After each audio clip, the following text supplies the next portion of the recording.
दोस्तों, पिछले कुछ दिनों से सोशल मीडिया पर चल रही एक बड़ी बहस अब कानूनी लड़ाई का रूप ले चुकी है। जिस विवाद में अब तक आरोप प्रत्यारोप, वीडियो, बयान और सोशल मीडिया पोस्ट ही देखने को मिल रही थी, अब वही मामला सीधे दिल्ली हाईकोर्ट की चौखट तक पहुंच चुका है। मशहूर टीवी एंकर अंजना ओम कश्यप और टीवी टुडे ग्रुप ने खान सर समेत कुल 8 लोगों के खिलाफ दिल्ली हाई कोर्ट में मानहानि का मुकदमा दायर कर दिया है। सिर्फ मुकदमा ही नहीं बल्कि करोड़ों रुपए के हर्जाने की मांग भी कर दी है और साथ ही अदालत से यह भी अपील की है कि उनके खिलाफ सोशल मीडिया पर मौजूद तमाम वीडियोस, पोस्ट और कंटेंट को हटाया जाना चाहिए। दोस्तों, अब हम आपको आगे बताएंगे कि किसके ऊपर एफआईआर हुई है और कौन कौन लोग हैं। अभी तक टोटल 8 लोगों पर हुई है। तो दोस्तों, ये हम आपको आगे बताएंगे, लेकिन उससे पहले हम आपसे एक रिक्वेस्ट करना चाहेंगे कि दोस्तों, चैनल पर अभी आप हमारे नए हैं तो चैनल को सब्सक्राइब कर दीजिए और वीडियो को लाइक कर दीजिए। अगर आप हमें सब्सक्राइब करेंगे, वीडियो को लाइक करेंगे तो हम आपकी आवाज़ और मजबूत से उठा सकेंगे। तो आइए देखते हैं पूरा मामला क्या है। हम आवाज उठा दिए तो पाकिस्तानी हो गए। हम पाकिस्तानी रहते तो यहाँ क्या करते? इतना दिन से क्यों अपने बेटी बहन को पढ़ने के लिए भेज रहा था? इतना दिन से नहीं पाकिस्तानी थे। जिसको गिरफ्तारी करना है ना, वो आए तो सही, तब देख लेते हैं हम लोग भी किसको कितना है, गिरफ्तार कर लेते हैं। दोस्तों, आज हम आपको इस विवाद की शुरुआत से लेकर दिल्ली हाई कोर्ट तक पहुंचे इस पूरी मामले की तस्वीर जो है वह आपके सामने रखने वाले हैं। आखिर ऐसा क्या हुआ कि एक टीवी डिबेट से शुरू हुआ विवाद अब अदालत तक पहुंच चुका है? किसने किस पर क्या आरोप लगाया और आखिर कोर्ट में दायर याचिका में क्या क्या मांग की गई है? दरअसल इस पूरे विवाद की शुरुआत एक टीवी डिबेट से मानी जा रही है। यह बहस नीट परीक्षा और शिक्षा व्यवस्था से जुड़े मुद्दे पर हो रही थी। इसी दौरान अंजना ओम कश्यप ने ऑनलाइन शिक्षकों और शिक्षा के व्यवसायीकरणों को लेकर कुछ टिप्पणियां कर दी। इसके बाद सोशल मीडिया पर कई बड़े शिक्षकों और एजुकेशन कंटेंट क्रिएटर ने उनकी बयान का विरोध करना शुरू कर दिया। धीरे धीरे इतना बड़ा हो गया कि लाखों लोगों तक पहुँच गया और कई वीडियोज, पोस्ट तथा प्रतिक्रिया सामने आने लगी। अंजना ओम कश्यप और टीवी टुडे ग्रुप का आरोप यह है कि केवल आलोचना नहीं थी बल्कि उनके खिलाफ एक संयोजित अभियान चलाया गया था। उनका कहना है कि सोशल मीडिया पर उनके सामान्य प्रतिष्ठा और परिवेश छवि को नुकसान पहुंचाने की कोशिश भी की गई थी। अब यही वजह है कि अब उन्हें अदालत का दरवाजा खटखटाना पड़ा है और दिल्ली हाईकोर्ट में दायर इस मुकदमे में सबसे प्रमुख नाम खान सर का है।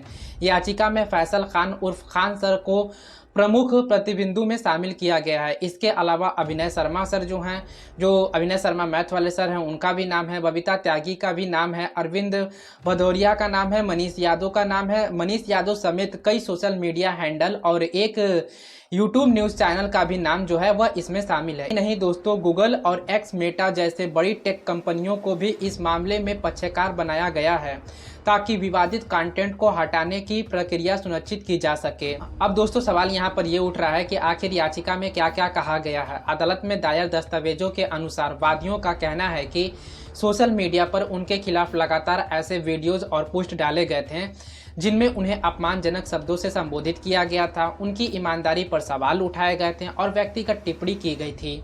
उनका दावा यहाँ पर यह भी है कि केवल असहमति या आलोचना नहीं की गई थी बल्कि उनकी छवि को खराब करने की पूरी कोशिश भी की गई थी। याचिका में यह भी कहा गया है कि कुछ लोगों ने उनके परिवार को भी इस विवाद में घसीट लाया था।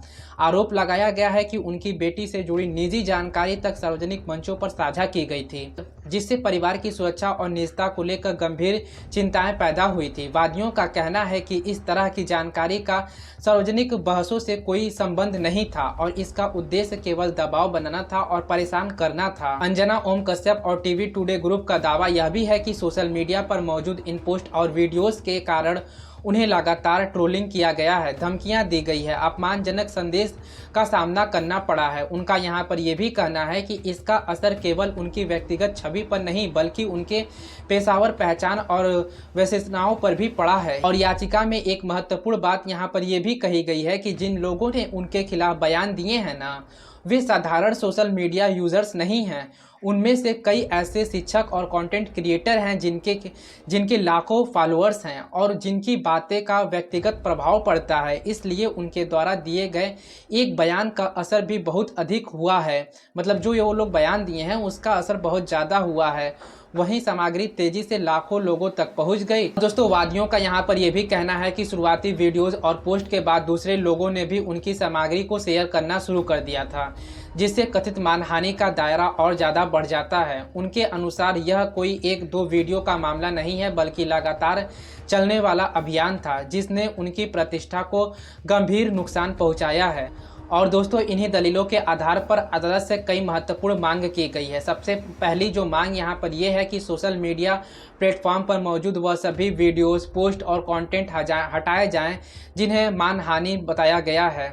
दूसरी मांग यहाँ पर यह है कि जिन लोगों ने यह सामग्री पोस्ट की है उनकी पूरी जानकारी उपलब्ध कराया जाए। तीसरी मांग दोस्तों यहाँ पर यह है कि डिजिटल रिकॉर्ड सुरक्षित रखे जाएं ताकि मामले की जांच और सुनवाई के दौरान उनका इस्तेमाल किया जा सके। और सबसे बड़ी मांग तो यहाँ पर यह है कि उन्हें कथित नुकसान के लिए करोड़ों रुपए का मुआवजा भी दिया जाए। अब दोस्तों इस मामले का दूसरा पक्ष भी हम लोग देख लेते हैं। सोशल मीडिया पर कई लोग यह तर्क दे रहे हैं कि उन्होंने केवल अपनी राय रखी थी और सार्वजनिक मंच पर हुई टिप्पणी का जवाब दिया गया था। इस तरफ अंजना ओम कश्यप और टीवी टुडे ग्रुप का कहना यहाँ पर यह है कि राय व्यक्त करना अलग बात है, लेकिन किसी व्यक्ति की छवि को नुकसान पहुंचाने के उद्देश्य के अभियान चलाया गया था। यही सवाल अदालत के सामने भी होगा कि अभियुक्त के स्वतंत्र और मानहानि के बीच की सीमाएं आखिर कहां तक होती है। फिलहाल दोस्तों यह मामला दिल्ली हाईकोर्ट में पहुंच चुका है और आने वाले दिनों में इस पर कानूनी बहस तेज होने की संभावना है। अदालत यह तय करेगी कि सोशल मीडिया पर की गई टिप्पणी आलोचना की श्रेणी में आती है या फिर मानहानि की। साथ ही यह भी देखा जाएगा कि विवादित सामग्री को हटाने की मांग पर अदालत क्या रुख अपनाती है। एक तरफ देश के सबसे चर्चित शिक्षकों में गिने जाने वाले खान सर हैं, तो वहीं दूसरी तरफ देश की मानी जानी टीवी एंकर अंजना ओम कश्यप हैं। ऐसे में यह मामला केवल दो व्यक्ति का विवाद नहीं रह गया है, बल्कि सोशल मीडिया, अभियुक्त और स्वतंत्र पत्रकारिता और सार्वजनिक बहस की सीमाओं से जुड़ा हुआ मुद्दा बन चुका है। अब दोस्तों यहाँ पर सबकी नज़र दिल्ली हाईकोर्ट की आगामी सुनवाई पर टिकी हुई है। क्या कंटेंट हटाने का आदेश दिया जाएगा? क्या हजारों की मांग स्वीकार की जाएगी? जो हर्जाना है उसकी मांग जो है वह स्वीकार की जाएगी? और क्या इस मामले में दोनों पक्ष को कोई राहत मिलेगी? इन सभी सवालों के जवाब आने वाले दिनों में अदालत की कार्रवाई के दौरान सामने आएगी। फिलहाल दोस्तों इतना तय है कि सोशल मीडिया पर हुई यह बहस अब अदालत की दहलीज तक पहुंच चुका है और आने वाले दिनों में यह मामला देश की सबसे चर्चित कानूनी लड़ाई में से एक माना जा सकता है। तो बस दोस्तों अभी के लिए इतना ही। मिलते हैं आपसे किसी नेक्स्ट वीडियो में। तब तक आप हमारे चैनल पर नए हैं तो सब्सक्राइब करके वीडियो को लाइक कर दीजिएगा।